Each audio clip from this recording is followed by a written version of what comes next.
Pulso Latino es presentado por Discover it for yourself. Frisian Flag. Hoy en Pulso Latino. Chile vuelve a vivir un sismo. En esta oportunidad fue de 8.2 en la escala de Richter. En Aruba, el Departamento de Meteorología está en constante actualización para una posible situación de tsunami. El tram, un servicio público que embellece el centro de ciudad, pero se debe analizar su finalidad para que sea 100% funcional. El cuerpo policial está en conversaciones con Arubus para tratar el caso de los jóvenes que lanzan piedras a sus buses de servicio público. ¿Qué tanto sabemos sobre el autismo? Esto es Pulso Latino con Alejandra Forero. Bienvenidos a una emisión más de Pulso Latino. Agradecemos por su sintonía. Iniciamos nuestra emisión con información del sismo de magnitud 8.2 que sacudió Chile la noche anterior y que generó alerta de tsunami y evacuación de miles de personas en varias regiones de este país. Su presidente Michelle Bachelet declaró estado de catástrofe el país chileno. ¿Cómo están, amigos de la Alianza? Desde Iquique, capital de la región de Tarapacá, epicentro del terremoto de 8.2 grados en la escala de Richter que sacudió una vez más a una parte del territorio chileno, mostrándole algunas de las consecuencias también del tsunami de baja escala, eso sí, que se precipitó sobre las costas afectando a muchísimos botes pesqueros. Estas son parte de las consecuencias en esta región del país, luego de que ayer a las 20:46 se registrara este fuerte movimiento telúrico precisamente en Iquique, afectando también a la región de Arica y Parinacota. La situación es bastante favorable, sin embargo se tienen que lamentar al menos 6 personas muertas entre Iquique y la localidad de Alto Hospicio. La presidenta Michelle Bachelet salió esta mañana desde Santiago de Chile rumbo a la capital de Tarapacá, donde nos encontramos para poder en terreno verificar cuáles fueron los daños de este fuerte movimiento telúrico. Está reunida con el comité de emergencia que lo componen ministros de Estado, también gente de la región, el intendente, que es la autoridad en esta zona, y también todos los organismos de emergencia y protección civil para evaluar los daños, no solamente en las zonas costeras, sino que también en el interior. Ver, obviamente, de qué manera se puede ayudar y agilizar los recursos para ir en colaboración de tantas personas que hoy día se ven afectadas, como al menos, yo les decía, unas 70 embarcaciones que afecta a muchísimas familias en Iquique, no solamente por los pescadores artesanales, sino que también esas personas que viven de manera secundaria, como por ejemplo las personas que tienen puestos de ventas de pescados y mariscos. El resto de la región ya ha habido cortes de camino en la ruta que une Alto Hospicio con Iquique, dejando por tierra aislado a esta ciudad, capital regional, que tiene algo así como 190.000 habitantes, para que ustedes se hagan una idea. Alto Hospicio también se ha visto afectado por cortes de suministro de agua potable y también de la luz, lo que ha hecho muy complicada la situación. La gente se ha agolpado a las estaciones de servicio de benzina para cargar combustible y poder tener a la mano algún método para trasladarse. Lo mismo también a almacenes y supermercados, en una situación que obviamente se ha tornado favorable en términos de orden público, porque de inmediato se ha declarado la región de Arica y Parinacota, también la de Tarapacá, con estado de excepción constitucional. La Fuerza Aérea está a cargo de mantener el orden y, por supuesto, la protección civil de todas las personas. Ha llegado, como yo les decía, diferentes autoridades del país para poder mantener el orden, y esto es lo que sucede en vivo, intentando rescatar lo que queda de algunas de las embarcaciones y, por supuesto, también la ayuda que se comienza a canalizar a esta zona del país. Es cuanto les podemos informar en vivo desde Iquique para nuestra alianza informativa regional desde Iquique, Ahora Noticias, Chile. Y referente a este tema, hablamos con el Departamento de Meteorología de Aruba para consultarle cuál sería el plan de contingencia frente a una situación de tsunami, cuáles son los riesgos que tiene nuestra isla y cómo se preparan para una posible eventualidad. Un punto que ellos indican y que es fundamental es la buena comunicación entre entes como el Cuerpo Policial, Bomberos y el Departamento de Meteorología para tener un control frente a una posible situación. Frente a la alarmante situación que se presentó la noche anterior en Chile, consultamos al Servicio Meteorológico de Aruba para saber cuál es su procedimiento a seguir en el momento que se presentara una emergencia como un tsunami o un sismo que afecte gran parte de nuestra isla. El señor Lothar Hiroskin, vocero del Departamento de Meteo, indicó que siempre por ser una isla se tiene peligro de un tsunami o de una emergencia catastrófica de esta índole, pero indicó que tienen buena comunicación con entes como el cuerpo policial y bomberos frente a cualquier eventualidad. Asimismo, indicó que cada año ellos hacen un simulacro de tsunami, tanto para la comunidad como para los diferentes departamentos, para que estén preparados y listos ante cualquier situación de riesgo. El señor Hiroskin además expresó que se tiene comunicación vía fax e email con diferentes centros de riesgos para alertar cualquier indicador de peligro que se avecine. Lo más importante, según la Meteo, es educar a la comunidad sobre el procedimiento a seguir cuando se presente una calamidad, como por ejemplo subir a la parte más alta, sea de un edificio o una montaña, para así evitar que las fuertes olas arrastren a su paso tanto personas como objetos. El señor Lothar indicó que todas las islas del Caribe están vulnerables ante un posible tsunami, pero por ejemplo, si el epicentro se generara en un país como Puerto Rico, Aruba tiene 1 hora antes de que llegue a las costas de la isla, es decir, que la comunidad tendría 1 hora para subir hasta un cerro o un edificio.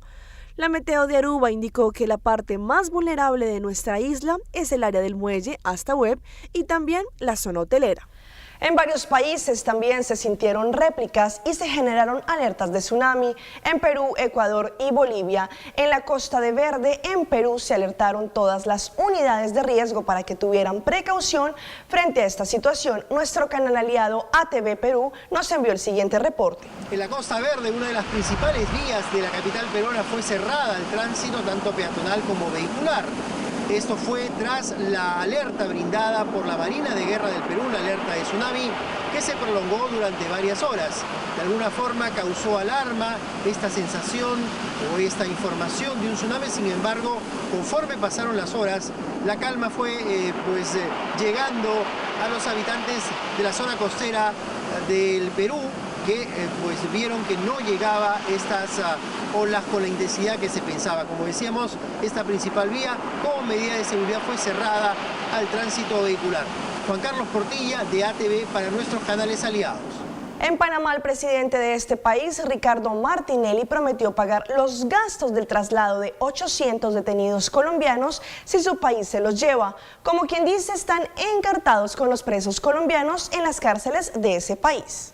Durante el discurso de inauguración de la Gran Joya, el presidente Ricardo Martinelli se dirigió a una de sus invitadas de honor, Ángela Benedetti, embajadora de Colombia, a la cual le indicó que se llevaran los detenidos colombianos que estaban en nuestro país.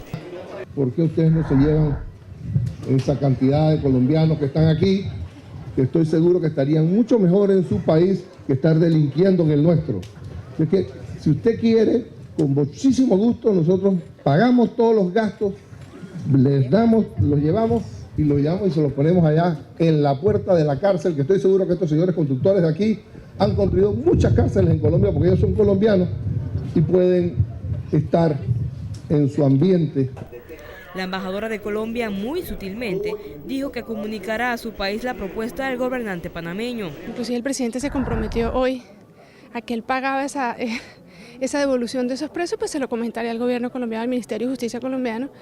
Esperemos a ver qué nos responde. O sea, yo no creo que el presidente Martínez se haya equivocado en eso. Por supuesto que aquí hay muchísimos colombianos y hay de los buenos, de los malos y de los regulares. Y como también el presidente lo acaba de decir, habrá casos también en que habrá gente inocente.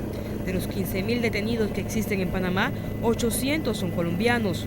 Meses atrás habían anunciado una huelga de hambre pidiendo la repatriación a Colombia, donde la situación de hacinamiento es igual o peor que en Panamá. Kelinet Pérez, TVN Noticias. El gobierno colombiano anunció que se están estudiando medidas para que en el municipio de Villarrica, en el Tolima, en donde el 80% de las viviendas están a punto de colapsar por una falla geológica. En las últimas horas y luego de la denuncia hecha por Noticias Caracol, la zona fue visitada por la comisión liderada por el Defensor del Pueblo. 600 viviendas están a punto de colapsar en Villarrica. Ese fue el gran informe oficial que entregaron las autoridades después de un censo y un análisis de la condición geológica de la población. Aquí hay una multiplicidad, digamos una sumatoria de problemas, filtraciones de agua que inducen el movimiento que a su vez daña las tuberías y eso sumado también a, digamos, deterioro o deficiencias constructivas en edificaciones. Esta grave situación y el fallo de una acción de tutela interpuesta por la Defensoría del Pueblo, que obliga a los gobiernos departamental y nacional a tomar acciones para evitar una calamidad en la región, llevó a la instalación de una mesa técnica para evaluar la situación. Continuarán trabajando a partir del martes 8 allá en Bogotá, en la Presidencia de la República, y posteriormente, una vez termine esa mesa técnica, se harán una convocatoria a todas las cabezas de las instituciones de orden nacional para que a partir de ahí se haga un cronograma de intervención a esta gran problemática que vive hoy Villarrica. Este es, según las entidades encargadas de atender la situación, el primer paso para evitar que se repita una catástrofe como la de Gramalote. Recientemente hemos notado que la calle principal se ha renovado en su totalidad, no solo por el embellecimiento que tiene sus aceras, sino también por el medio de transporte que fue instalado, el tram. Hemos visto que este a nivel general y entre turistas es un elemento que engalana la calle grande, pero últimamente se ha generado ciertas preocupaciones por su funcionalidad, no solo porque es un nuevo miembro en las vías de Aruba y algunos conductores no se han acostumbrado completamente a su presencia, sino también por el derecho de existencia que éste tiene y saber si su finalidad se está llevando a cabo como se premeditó en el momento de su diseño. El tram de Aruba seguramente es un elemento en la vía pública que ha embellecido notoriamente la calle principal y es un servicio público que los turistas han disfrutado y del cual se sienten a gusto. El Streetcar es un proyecto que ha sido diseñado, planeado y ejecutado por el gabinete Mike Eyman junto a diferentes contratistas y compañías que dieron como resultado este proyecto, el cual ha tenido reconocimiento internacional. Como tal, el tram es un proyecto que embellece calle principal, pero últimamente a través de medios de comunicación y de redes sociales, la comunidad de Aruba ha cuestionado la finalidad del tram. Según algunos comerciantes y también gente del común, quienes opinan que este tram más tanto es para transportar a turistas de punta a punta de la calle principal, más que para incentivar el comercio de esta zona. Pero en términos generales no es el tram como tal el que no ha hecho que se eleve la cantidad de entrada en negocios comerciales del centro de ciudad, sino más bien las diferentes actividades que se pueden llevar a cabo en la calle principal. Es decir, se debería pensar en venir con terrazas o sitios públicos para que los turistas y locales puedan estar disfrutando de algo de tomar mientras realizan sus compras o algún otro tipo de atractivo. Es necesario replantear la finalidad de este elemento público que seguramente podrá contribuir al crecimiento de calle principal. Obtuvimos el dramático relato de los dos sobrevivientes del accidente en una mina de carbón en Amagá, Antioquia, en Colombia. Los dos trabajadores se recuperan de sus lesiones en un centro asistencial de ese municipio. A la Virgen y a todos los santos se encomienda Néstor Darío Garro, sobreviviente de la tragedia en la mina La Topacia de Amagá, antes de realizar su labor adentro del socavón. Nosotros nos metemos allá con las bendiciones de Dios y todo y nos le encomendamos, pero nosotros sabemos que a cualquier momento eso pasa. Y pasó. 2 derrumbes en el interior de la mina casi le arrebatan la vida. Este minero de 28 años sobrevivió, pero 2 de sus compañeros no corrieron con la misma suerte. Y en el instante que eso pasó, que ya me aprisionó esta mano, que yo creí que me la había quebrado, yo escuché que mató al compañero mío al lado mío. Las autoridades del municipio anunciaron que acompañarán la investigación para esclarecer lo ocurrido en la mina, en la que laboran por lo menos 70 personas. La Secretaría de Minas del departamento y la Agencia Nacional de Minería, que cumple su función a través de Minercol acá en el municipio, pues harán su investigación, toda vez que es una mina legalmente constituida. Ferney Villa e Ignacio Moreno, las 2 víctimas fatales del incidente, serán sepultados en el cementerio del municipio en las próximas horas. Vamos a un corte comercial, pero ya regresamos con más información aquí en Pulso Latino.